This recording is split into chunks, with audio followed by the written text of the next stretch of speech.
자, PPT. 발표를 해야겠죠. 이제 만들어가지고요. PPT는 어떻게 하는 게 좋습니까? 최대한 깔끔하게 하는 게 좋아요. 근데 특히 1학년의 문제인데 1학년 발표하는 거 보면요. 글이 빽빽해요. 빽빽하고 발표는 이렇게 되잖아요. 어떻게 하느냐? 이렇게 해요. PPT는 최대한 깔끔하게 글로 도배하지 말자. 훨씬 길겠죠? 이걸 읽고 있습니다. 이게 무슨 발표입니까? PPT는요, 뭐예요? 키워드만 가는 거예요. PPT의 역할은, 물론 선생님 같은 경우는 정보 제공의 목적이기 때문에 글이 많은 거야. 그쵸? 뭐 이것도 많은 건 아니긴 한데, 솔직히 이 정도만 돼도 저는 깔끔하다고 봐요. 근데 이 정도 수준도 안 나온다는 겁니다. 학생들이요. 어떻게 되는 대부분 이렇게 한 친구도 있긴 하지만 여기에 그냥 글 꽉 차요. 제가 아까 보여준 학생부 예시 있잖아요. 학생부 예시처럼 이 여기를 꽉 채웁니다. 그건 PPT가 아니에요. 발표가 아니에요. 그렇죠? 발표라고 하는 건 어떻게 돼야 돼요? 말로 하시는 겁니다. PPT에 담는 자료는 간단해요. 청중의 호기심을 잡는 거고요. 키워드만 제시하는 거. 키워드 제시해서 여러분들의 발표를 듣고 있는 친구들 혹은 선생님의 호기심을 불러일으키는 거죠. 불러일으킨 다음에 그것에 대한 설명은 말로 하는 겁니다. 그래서 PPT에는요, 사진이 들어가야 되고요, 관련 도표가 들어가야 되고요, 키워드만 들어가면 돼요. 굳이 문장을 쓰고 싶다. 어떻게 하면 돼요? 한 문장만 적으시면 되죠. 가운데다가 한 문장 딱. 우리가 보통 파워포인트, 즉 이 프레젠테이션에 대해서 얘기를 할 때 가장 먼저 꺼내는 사람이 누구예요? 돌아가신 스티브 잡스입니다. 스티브 잡스가 아이폰이라고 하는 어떤 상품을 프레젠테이션 할 때, 프레젠테이션 기본이라고 일컬어지는 고전적인 영상인데 보시면 아실 거예요.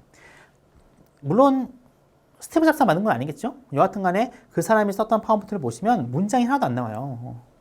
사진, 키워드, 글자, 요것만 나옵니다. 그렇게 하셔야 되는 거예요. 발표의 내용이 선생님이 모르겠다? 파워포인트로 해결하지 마세요. 이제 좀 더 알려드릴 거예요. 선생님이 뭐에 대해서 내용인지 모르겠다라는 걱정할 필요 없습니다. 선생님이 미리 받아보실 거예요.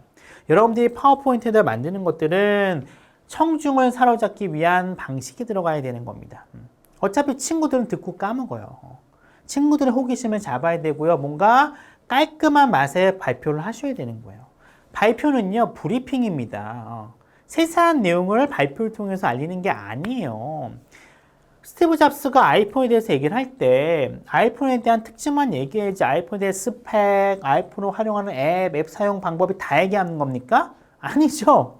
아이폰의 특징, 아이폰이 어떤 차별화가 있는지 그것만 얘기하는 거잖아요. 그렇게 쓰셔야 되는 겁니다. 그리고 PPT 앞장은요, 뭘 써야 되느냐? 제목 들어가겠지만 바로 뭐 들어가는 게 좋냐면은 이 발표를 하게 되는 동기를 써주는 게 좋습니다. 그렇죠? 갑툭튀가 아니잖아요. 내가 이런 발표를 하게 된 동기는 이렇습니다. 제가 이런 책을 읽다가 이런 구조를 발견했는데 이 점에 대해서 궁금증이 생겨서 이 주제를 가지고 발표를 하게 되었습니다. 제가 수업 시간에 수행평가 이런 하게 됐는데 수행평가 도중에 이런 점에 대해서 호기심이 생겨서 이런 발표를 하게 되었습니다. 라고 하는 내용을요, 맨 앞장에 써주시면 훨씬 좋아요. 자, 발표 전 연습은 필수합니다. 물론 연습하시겠죠? 근데 생각보다 많은 친구들이 연습을 안 해요. 파워포인트를 만드는데 온 힘을 다 써버려요. 하얗게 불태웁니다. 막상 파워포인트는 되게 잘 만들었는데 말을 버버벅 대는 친구들이 있어요. 연습을 하나도 안 한 거죠. 만들기에 힘을 다 쓴 겁니다. 꽝이죠. 파워포인트 자체가 중요한 게 아니라니까요. 발표는 말이 중요한 거야. 그래서 기본적으로 뭘 하셔야 되느냐? 대본을 만드셔야 돼요. 그럼 보통 대부분 친구들은 또 적어가지고 옵니다. A4 한 장에 적어가지고 와요. 문제가 뭐냐? A4 용지에 말을 적다 보니까 다 조그맣게 10포인트로 적습니다. 그럼 어떻게 일이 생기느냐? 이래요. 이렇게 봐요. 잘 안 보이죠? 이렇게 하다가 보긴 보는데 보다 또 막 찾아. 했습니다. 이후에 이렇게 가보인다고요. 그래서 대본을 만드시고 대본을 보면서 하는 게 맞는데 어떻게 하셔야 되느냐? A4 용지 한 장에 대본을 다 쓰려고 하지 마세요. 여러분들 TV 보시면요. 우리 예능이라던가 혹은 가요 프로그램 보시면 MC들이 뭘 갖고 있어요? 이렇게 조그만 판에다가 대본을 갖고 있습니다. 그쵸? 이거 보고 하잖아요. 그렇게 만드세요. 그 안에 들어가는 글자를 조그맣게 쓸 필요가 없어요. 크게 써야지 보일 거 아닙니까? 종이 장수 아끼지 마세요. 아껴서 뭐 하시게요? A4 용지도 좋긴 하지만 이렇게 깔끔하게 판을 만드셔서 하는 것도 굉장히 있어 보이죠? 있어 보이긴 하는데 뭐 A4 용지로 할 친구들은 포인트 10 마시고요. 20포인트로 하세요. 잘 보여야 됩니다. 장수가 몇 장이 되는 건 중요한 게 아니에요. 그렇죠? 잘 보여야 되고요. 이 부분을 찾는데 시간의 끊김이 없어야 돼요. 그리고 단락을 나누세요. 다 붙여 쓰다 보니까 하고 보다가 파워포인트 보다가 보려고 하니까 또 찾아야 되잖아요. 그래서 단락을요 좀 떨어뜨려 놔서 대본을 만드는 것도 좋습니다. 그리고 대본보다 뭘 봐야 돼요? 청중을 봐야죠. 어떤 친구 보면 발표 내내 이렇게 하는 친구도 있어요. 했습니다. 이렇게 했고요. 이렇게 했습니다.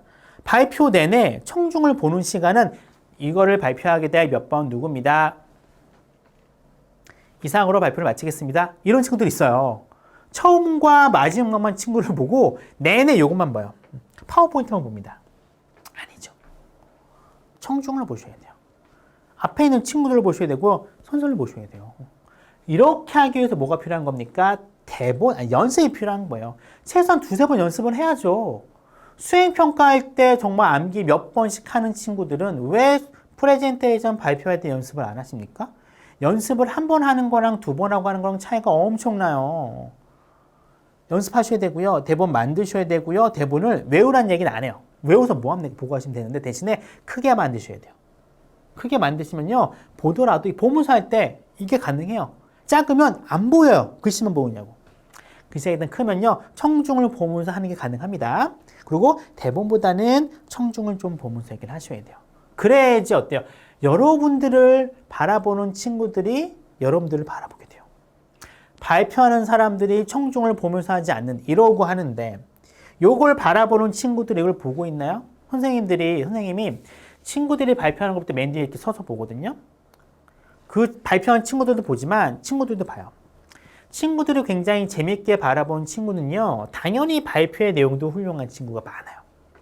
친구들이 점점 엎어지거나 딴 공부하고 있거나 먼 산 바라보거나 이런 친구들이 많다. 발표의 내용이 굉장히 지루하고요. 그렇게까지 퀄리티가 높지 않은 친구들이 많습니다. 청중들의 반응을 보셔야 돼요. 청중들의 반응을 보면서 내 발표가 별로 재미없나 봐. 이런 생각이 들면요. 어떻게 돼요? 다음번에 발표를 할 때 신경을 씁니다. 업그레이드를 해요. 피드백을 받는 거죠. 근데 이런 걸 생각 안 해요. 친구들이 반응이 어떤지 모르니까 자기가 잘한 줄 알아요.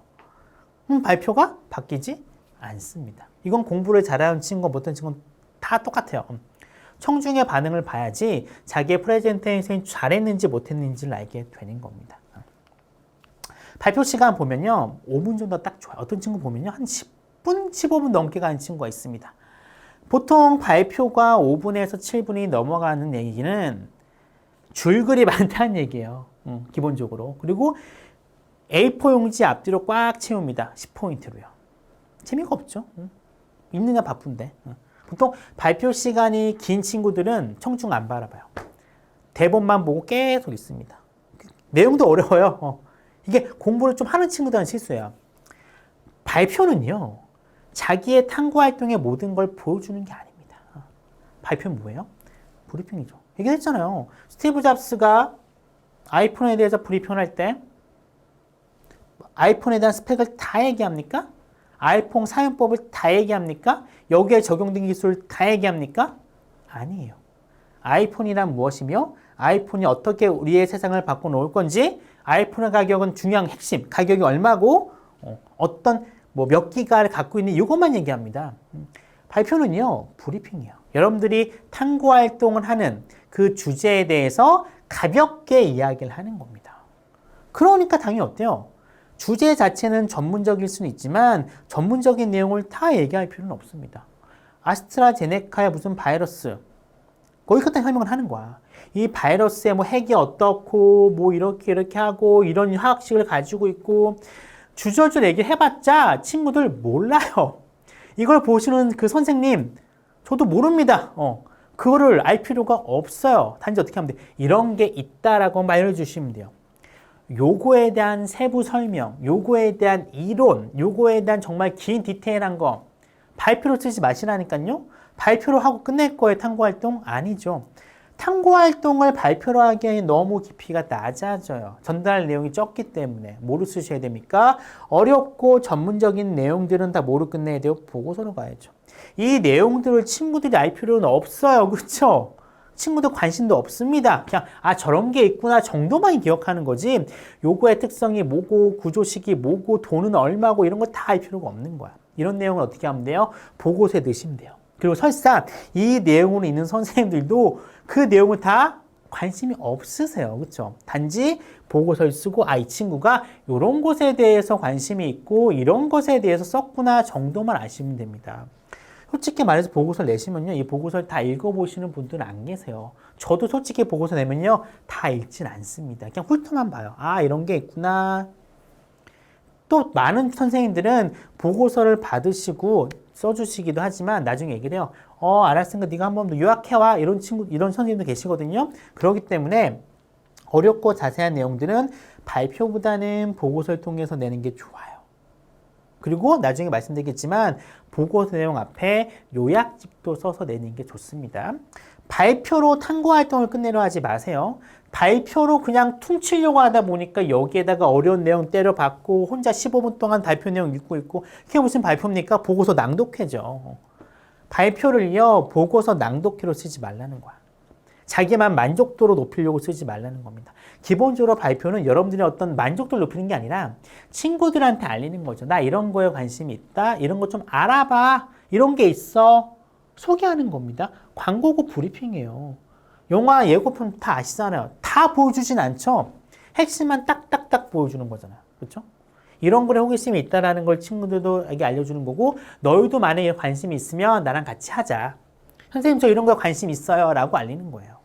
여기에 대한 세부 내용은 발표로 끝내는 게 아닙니다. 뭐로 끝내라고요? 보고서로 끝내야 되는 거예요. 아셨죠? 자, 발표 전날 PPT 원고 제출하세요. 간혹 어떤 친구 보면은 발표할 겸 얘기를 해요. PPT를 그날 딱 보여줍니다. 선생님이 그날 봐요, PPT를요. 그럼 선생님도 PPT에 집중해야 되잖아요. 여러분 집중이 안 돼요. 어떻게 하셔야 돼요? 발표 전날 PPT 출력하셔가지고 들이셔야 됩니다. 한 장이 한 장 필요 없습니다. A4 용지에다가 두 개가 좋긴 하거든요. 아니면 4개, 상관없어요. 어쨌든지 간에 PPT를 먼저 출력을 해가지고 그 선생님께 제출하셔야 되는데 이때 주의할 점은 PPT만 제출하는 게 아니라 요약 초록까지 작성해서 제출을 해야 돼요. 제가 좀 더 보여드릴게요. 그래서 요약 초록본 위에 딱 붙이고 밑에 PPT 출력을 딱 집어가지고 제출하시면 되는 겁니다. 그럼 어떤 선생님은요? PPT이기 때문에 그만 훑어보시면 돼요. 이런 내용으로 할 거구나. 그리고 막상 발표할 때는요. 발표 내용에 집중하시는 게 아니라 발표하는 여러분에 대해서 집중을 하게 되는 겁니다. 그리고 혹은 피드백 주실 수도 있죠. 그런데 얘야, 요것에 대해서 추가 조사하면 어떨까? 이렇게 오히려 주제에 대해서 조언을 주실 수도 있는 거야. 그렇긴 한데 이거보다는 이쪽이 좀 더 낫지 않을까? 혹은 선생님 진짜 궁금해서 물어볼 수도 있어요. 이러한 점에서 뭐가 되는 겁니까? 피드백이 되는 거고요. 여러분들이 보지 못했던 거를 제3자의 눈으로 보기 때문에 뭔가 새로운 방향성이 잡히기도 합니다. 자, 모든 브리핑은 뭐가 돼야 돼요? 사전제로와 함께 진행이 돼야 됩니다. 이건 무슨 얘기냐? PPT 활동을 하잖아요. 그 전에 뭐가 들어가야 돼요? 조사가 들어가야 돼요. 책도 읽어야 되고 기사 스크립트 들어가야 돼요. 이런 활동이 들어가야 돼요. 그리고 기왕이면 제출할 때 여러분들이 참고가 됐던 자료까지 같이 첨부해서 제출하면은 좀 더 좋은 평가를 받게 됩니다. 자.